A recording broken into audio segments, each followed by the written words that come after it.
Hello and welcome to my 1 rep max squat and bench press video. So we'll just get right into it. So before anything, communication is key between the practitioner and the client, but the practitioner runs the show. So when you are selecting weights, all that stuff, it's the practitioner that needs to take the lead. You can ask your client, hey, what can you put up 5 to 10 times for a warm up? Because that's the first thing we're gonna do. We're gonna warm up the body, we're gonna warm up the areas, whether it's squat or bench press. We're gonna warm up the area. So select a weight that the client can do 5 times. So you might need some input on that. You also might need some input on the heaviest weight they lifted so that you at least have a window because this whole thing is a guessing game. So you have 3 to 5 sets to complete this.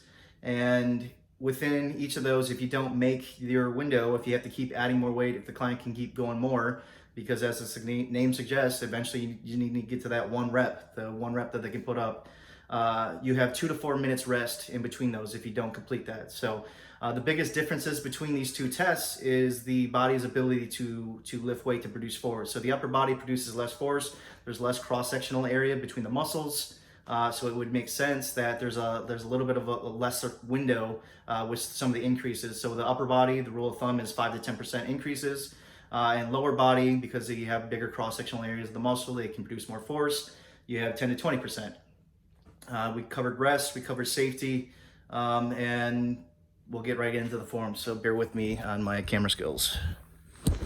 Okay, so I don't have a bench, but I do have a yoga mat on the floor. Hopefully you can see that. I'll try to put myself in the window. So the first one we're going to cover is the bench. The first thing that we should do is the 5 points of contact. So this is what is going to be in contact. You can't see my body right now, but feet should remain on the floor. Your buttocks, your back, and head should all be on the bench. Your hands are going to be holding the bar in a pronated grip, about shoulder width. So we get down, communication is going to be key because you'll be using a spotter throughout both of these exercises. So ideally, you're going to be start in the up position. On your count, the lifter's count, there should be a 1, 2, and go, or 1, 2, up, however you want to do it. Just make sure that you're communicating between yourself and the spotter. So the weight will obviously be racked, move it up, and once it's in his hands, the spotter will be following the bar the whole time. The lifter just needs to target the nipple area. So as you're lowering the bar, the weight, it's coming toward the nipple area. I can't go into full extension because of the floor here. I don't have a bench, but get to that nipple area, don't bounce it off your chest, and then complete up. So that is what the form would look like for a bench press. You would rack it with the help of a spotter. And now we'll get into a squat technique. Okay, so ideally, I'm actually going to be a prime example of what not to do. Without the ability to dorsiflex, it affects my entire kinetic chain up the body. I don't know if I can get an angle on this.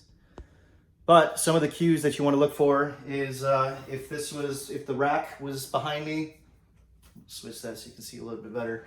Rack's behind me, you have a spotter. Again, communication is key.